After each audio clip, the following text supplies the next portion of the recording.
how to remain focused and free from distractions. The main distraction is social media. मैं personal तो कभी Instagram Facebook पे था ही नहीं एंड मैंने कभी ट्राई भी नहीं किया जाने का, क्योंकि मुझे पता है कि उस पर रील्स वील्स अगर देखने लग गए तो कंटिन्यूस में बहुत टाइम खा जाता। एंड अगर आपको रिफ्रेशमेंट चाहिए तो फिर तुम फैमिली के साथ टाइम स्पेंड करो या फिर हाफ एन आवर टीवी देख लो। ये सोशल मीडिया से पर्सनली मुझे ऐसा लगता है कि तुम्हारा टाइम पास ज़्यादा हो जाएगा एंड तुम्हारे स्टडी आवर्स कम हो जाएंगे।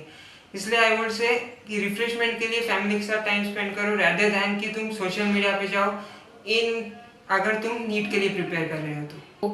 Thank you. My second question is how to manage time for all subjects.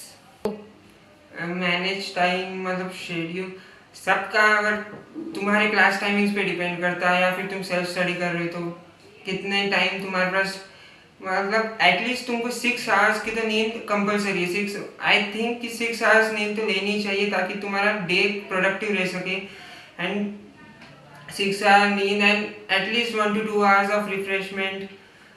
बाकी टाइम तुम तुम्हारे पढ़ाई के लिए तुम्हारे हिसाब से मैनेज कर सकते। बायो के लिए थोड़ा ज़्यादा टाइम देके या फिर तुम्हारे लिए जो भी सब्जेक्ट हार्ड है उसके लिए थोड़ा ज़्यादा टाइम देके बाकी सब्जेक्ट्स के लिए इक्वली बांट के तुम तुम्हारा टाइम मैनेज कर सकते हो।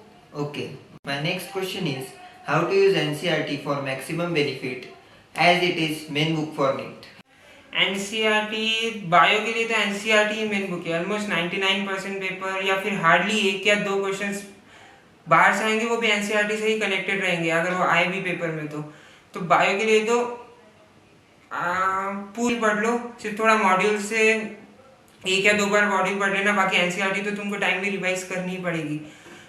Same for inorganic and organic chemistry. Organic chemistry में थोड़े रिएक्शंस ज़्यादा है इसलिए उसे 1 या 2 हफ्तों में मतलब टाइमली रेगुलर बेसिस पे तुमको उसे पढ़ना पड़ेगा ताकि वो फॉर्मूले तुम्हारे दिमाग में प्रिंट हो जाए। एंड फॉर फिजिकल केमिस्ट्री पढ़ लो NCERT, you should read NCERT but main focus उस पर फॉर्मूले पर देना है। फॉर्मूले एंड जैसे फिजिक्स के लिए वैसा फॉर फिजिक्स मैं कहूँगा कि जो डेरिवेशन से फॉर्मूला की वो मत पढ़ो। डेरिवेशंस का आई डोंट थिंक कि नीट में ज़्यादा यूज़ आएगा, तो तुम फॉर्मूले याद रखो एंड उसके लिए जो भी एनसीईआरटी में जो थ्योरी दी हुई है फिजिक्स में वो पढ़ लो एंड समरी पढ़ लेना। आई डोंट थिंक डेरिवेशन से कोई क्वेश्चंस आया है पीवाईक्यू में भी। सो यही था। Thank you. My next question is sometimes I feel demotivated. How to manage that period? Demotivated students तभी फील करते जब उनके टेस्ट में मार्क्स लो आते। हाँ, मुझे भी हर टेस्ट में कंसिस्टेंटली ऊपर मार्क्स नहीं आए थे, मेरे भी कई बार मार्क्स डाउन हुए थे, थोड़ा लो फील होता है but you should manage that period properly. तुम्हें उस टेस्ट के मिस्टेक्स प्रॉपरली एनालाइज करनी है ताकि वो फर्दर मिस्टेक्स तुम्हारी आगे की टेस्ट में ना हो सके। तुम अलग अलग न्यू मिस्टेक्स करे दैट्स फाइन बट तुम्हारी सेम मिस्टेक रिपीट अगले टेस्ट में नहीं होनी चाहिए।